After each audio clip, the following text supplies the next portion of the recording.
네, 여러분 좋은 아침입니다. 새롭게 한 주가 시작되고 있습니다.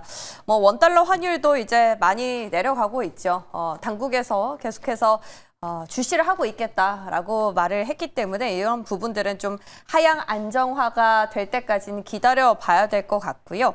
근데 참 타이밍이 신기한 건 실적 시즌인데 숫자에 민감해질 시기인데 여기에 딱 맞춘 워딩이 나왔다라는 겁니다.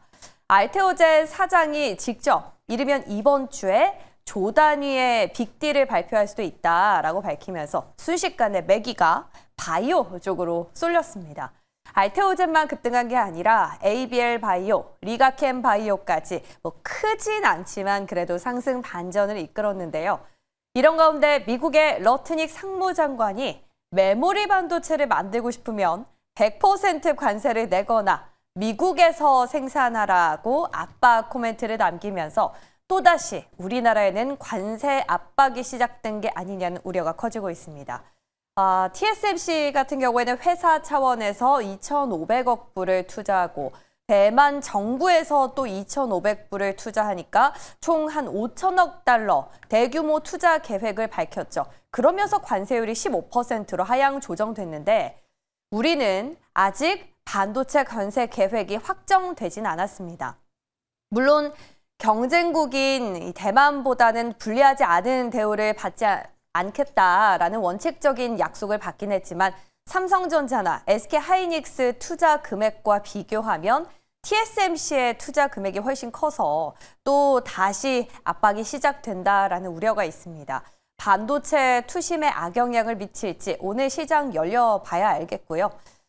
그런데 또 AI가 쏘아올린 병목 현상은 계속되고 있는 게 현실입니다. 반도체에 이어서 전력이 급한 미국이 조만간 새로운 발전소 건설을 강제할 만한 긴급 전력 경매를 발표할 걸로 추정되면서 지난 거래 원전주들이 일제히 강세를 보였는데요. 반도체 매기가 이제 바이오, 원전 쪽으로 분산이 될지 궁금해집니다. 이제 모니터를 울렸으니까 일어나서 썰전풀러 가보시죠.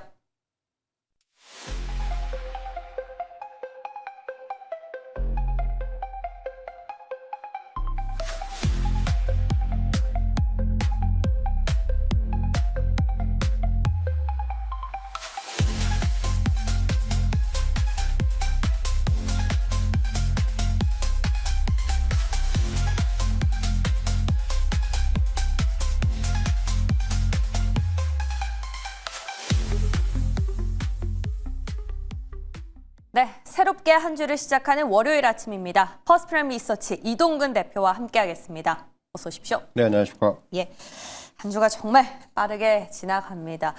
이번 주는요, 주말 사이에 업데이트된 소식들도 많고요. 금요일장에서 갑자기 좀 분위기가 바뀌는 듯한 느낌도 좀 느낄 수 있어서 이런 부분들 좀 집중적으로 썰전에서 풀어가 보도록 하겠습니다.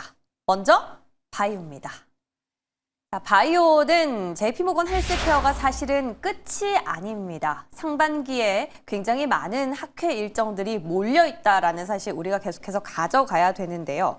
근데 갑자기 금요일장에서 왜 바이오 쪽으로 매기가 쏠렸냐 봤더니 알테오젠 사장님이 직접 이러한 코멘트를 남겼습니다. 이르면 이번 주에 조 단위 빅딜 계약을 발표할 수도 있다.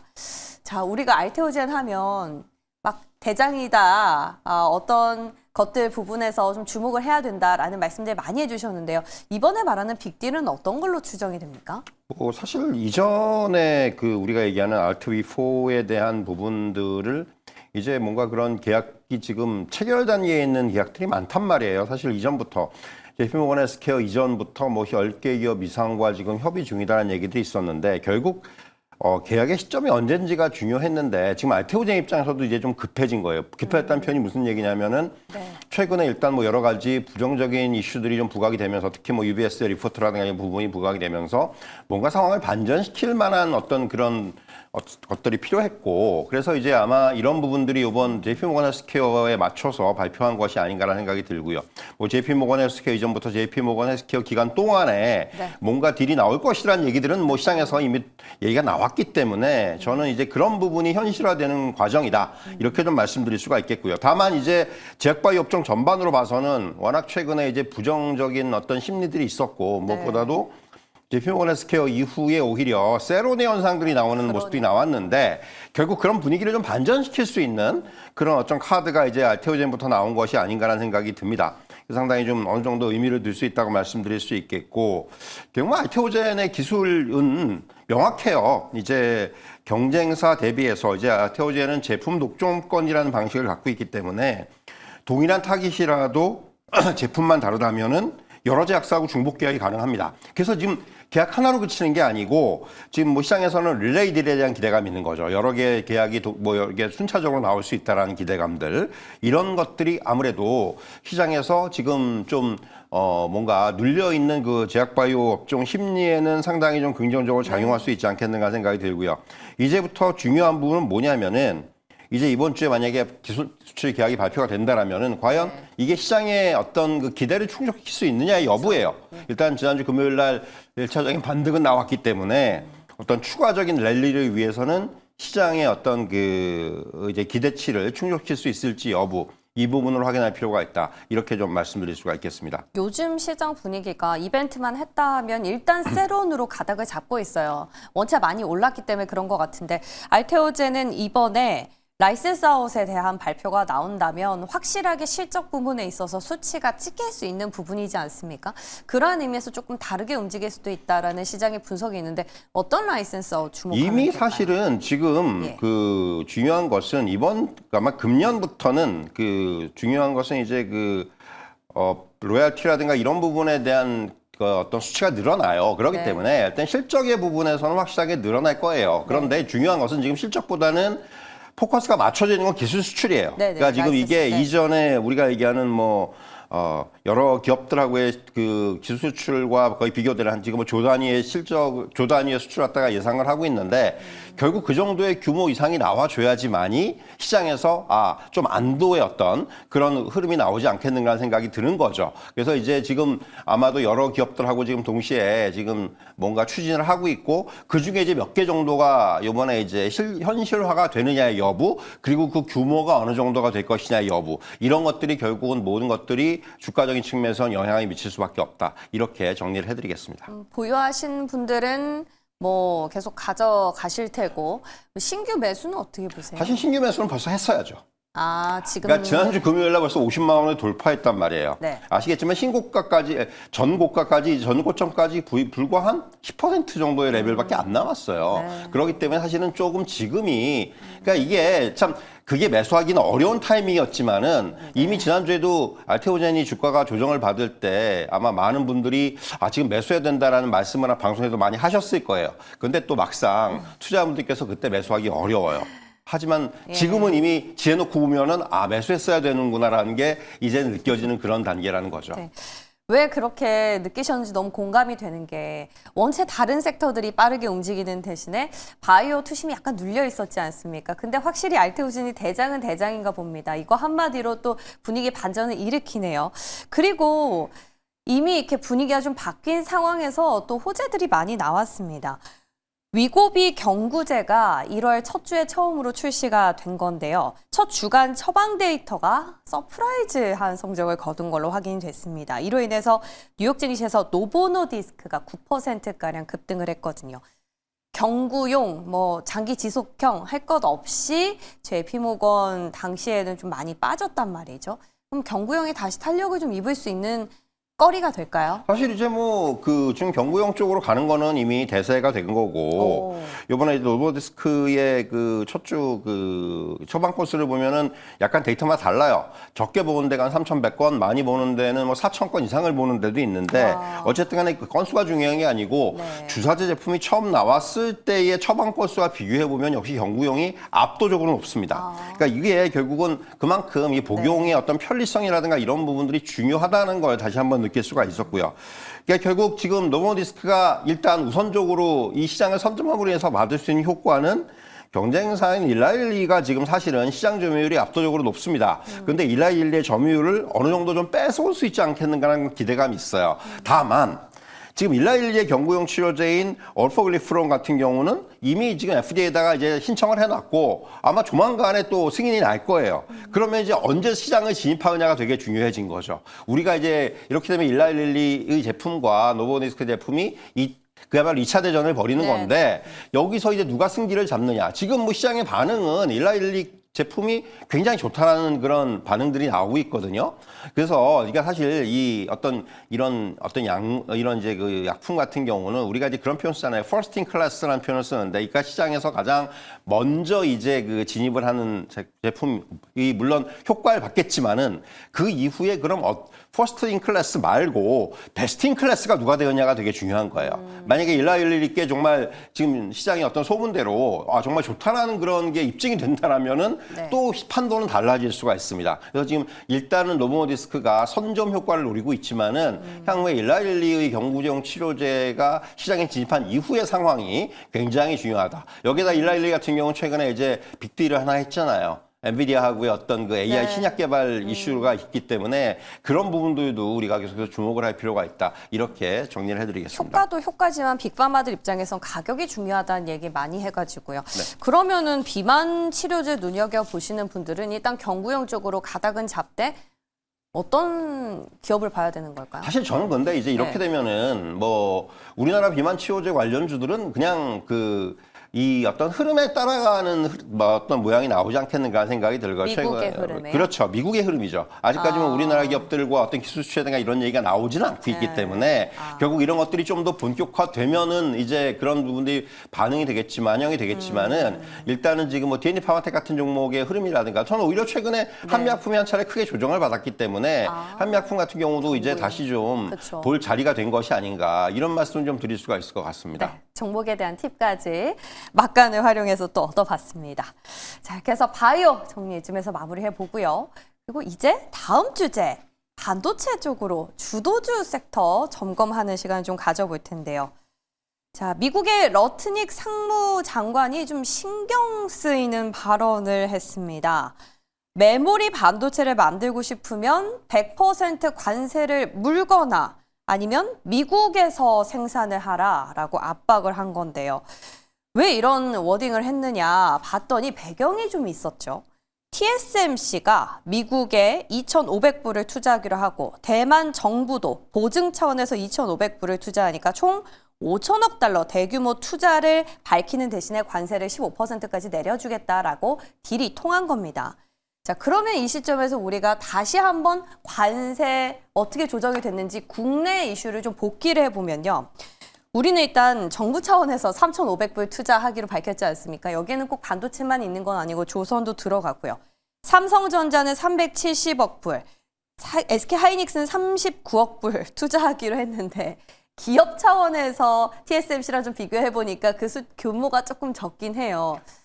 이거 좀 반도체 투심을 누르는 카드가 될까요? 아니면 우리 이제 협상 다 했으니까 괜찮은 겁니까? 뭐 다 해서 괜찮은 건 아니고요. 어쨌든 간에 이제 대만의 협상이 하나의 벤치마크가 될 거예요. 반도체 분야에서는. 근데 이제 중요한 것은 확실하게 이제 여기서 염두에 둬야 되는 거는 그 TSMC 같은 경우는 엄밀히 얘기하면 메모리 업체가 아니죠. 파운드리 업체죠.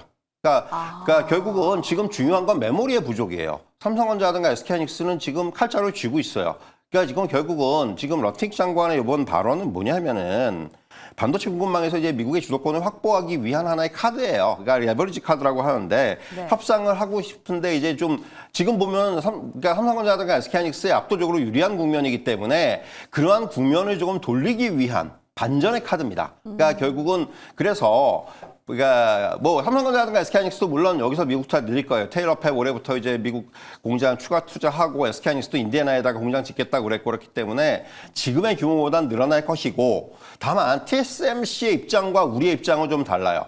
그리고 분명한 건 그러니까 TSMC 대만은 꺼낼 수 있는 카드가 반도체 외에는 없습니다. 네. 우리나라는 조선도 있고 방산도 있고 있어요. 원전도 그렇기 있고. 때문에 그런 네. 부분들까지 우리가 염두에 둬야 되고 뭐 LNG 카드도 있고 우리는 다면화된 카드를 다 종합해서 미국과 협상을 한 거고 물론 반도체 분야는 그 산업에 대한 관세는 여기서 이제 뭔가 좀 변화가 될 수가 있어요. 하지만은 우리가 이제 얘기했던 최혜국 대우라는 그런 부분들 네. 그리고 앞에서 말씀드린 대로 그 지금 메모리 같은 경우 지금 만약에 진짜 그 삼성전자와 SK하이닉스의 디램이 만약에 여기서 뭔가 차질이 생긴다?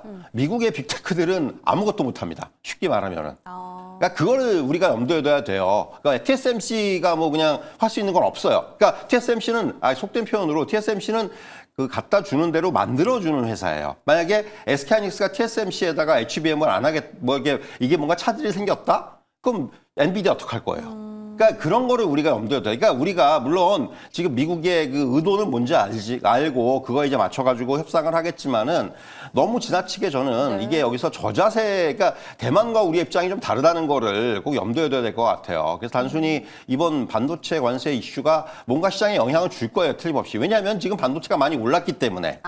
예, 많이 올랐기 때문에 이건 어떤 심리적인 영향을 주겠지만은 결국 이것이 하나의 그 팩트 차원에서 걱정할 건 없네요. 지금의 차원에서 걱정을 안 하기보다는 그냥 이거는 미국과의 협상을 잘하면 되는 거죠. 그야말로. 그러니까 대만하고의 입장과 우리와 미국과의 입장은 조금 다르다는 부분부터 출발을 해야 되지 그냥 대만을 따라가야 된다? 이건 아니란 얘기예요. 근데 삼성전자랑 SK하이닉스에 관세를 이렇게 부과했을 때 네. 마이크론으로 캐파 충당이 안 될까요? 그게 될까요? 그러니까 지금 왜냐면은 자 네.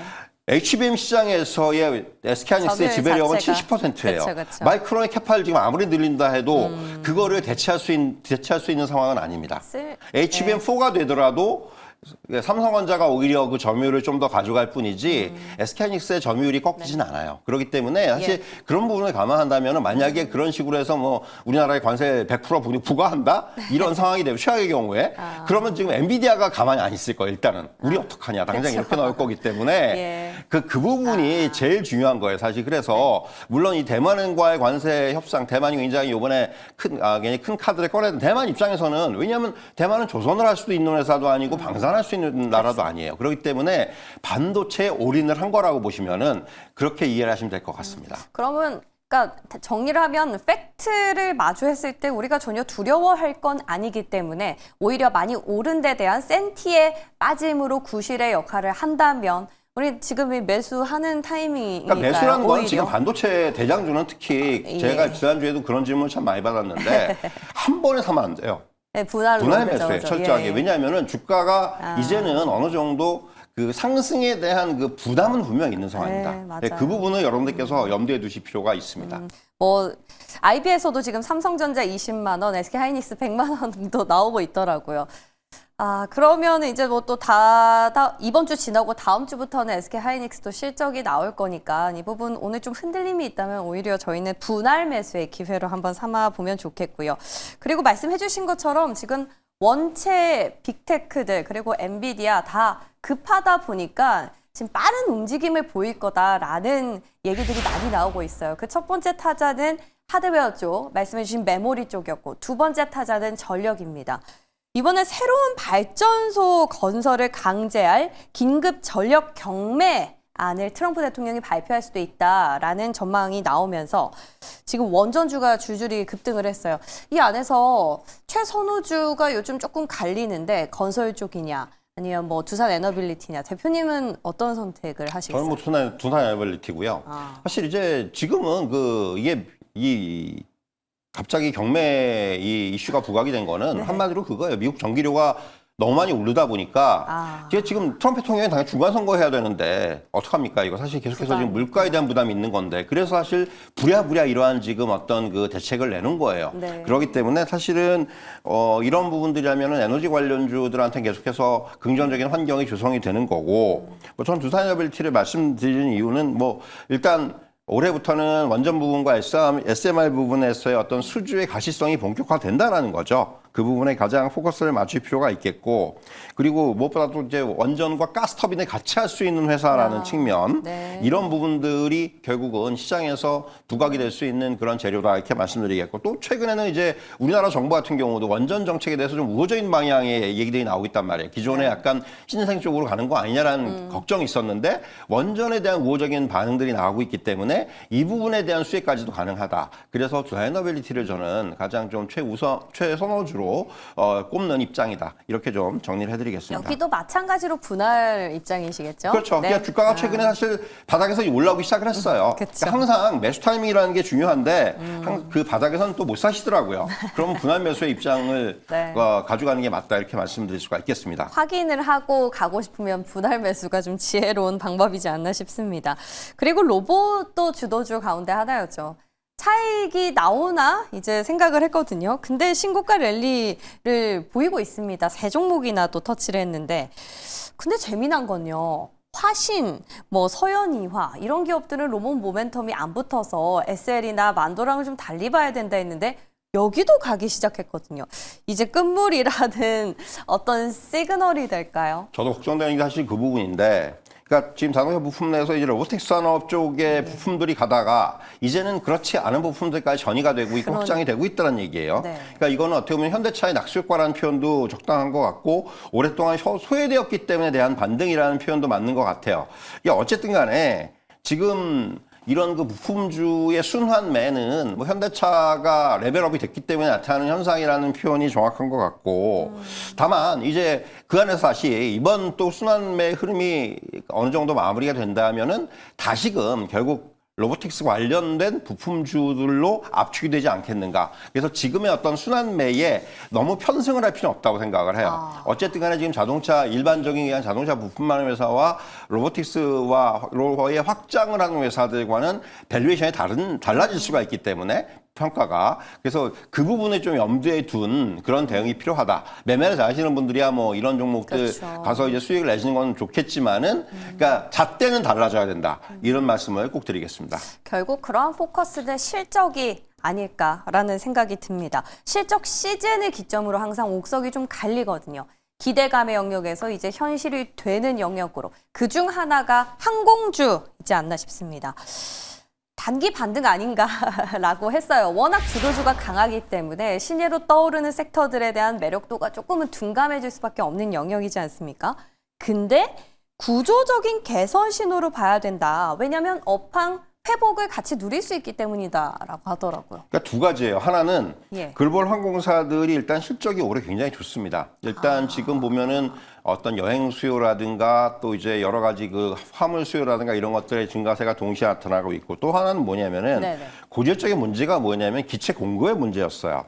근데 이제 트럼프 정부 들었으면서 보잉이라든가 이런 쪽에서의 어떤 투자가 늘어나면서 이 기체 공급이 올해부터 굉장히 늘어나고 있죠. 그러니까 보잉 같은 경우 올해 700대 그리고 이제 에어버스가 900대 항공기 인도가 예상이 되는데 예전보다 거의 한 20-30%씩 증가한 수준이에요. 네. 그렇게 되면 항공사가 지금 사실 그러니까 그 비행기가 없어서 노선을 못 만드는 상황이었는데 이런 상황이 개선이 되면은 항공사의 성장세로 이어질 수 있는 그런 그러겠네요. 상황이고 우리나라 항공업 같은 경우도 지금 해외 행수에 지속되는 가운데 사실 회복이 더뎠던 쪽이 중국인데 그것도 이제 올해를 기점으로 해서 정상화가 될 가능성이 크기 때문에 그런 부분 가능하다면은 여객 수의 증가가 나타날 것으로 전망이 되고 있고요. 또 하나는 대한항공과 아시아나항공의 통합 시너지가 아마 본격화될 겁니다. 이런 부분 여기다 이제 원달러 환율이 안정이 되면서 이런 부분들도 호재로 작용할 수가 있기 때문에 항공주들은 그야말로 저는 그런 생각이 들어요. 이제 바닥을 확실히 확인하고 이제부터는 서서히 좋아지기 시작하는 국면이다. 이런 말씀을 좀 드릴 수가 있을 것 같습니다. 본다면 어떤 기업이 있을까요? 근데 지금 사실은 대한항공밖에 볼 수가 없죠. 대한항공 왜냐하면은 주셨어요. 아시아나항공과 이제 합병을 했기 맞아요. 때문에 네. 실질적으로 이제 항공업을 지금 본다면은 LCC 아니면 대한항공인데 지금 상황에서는 사실 대한항공을 보는 게 맞다는 생각이 들어요. 네, 좋습니다.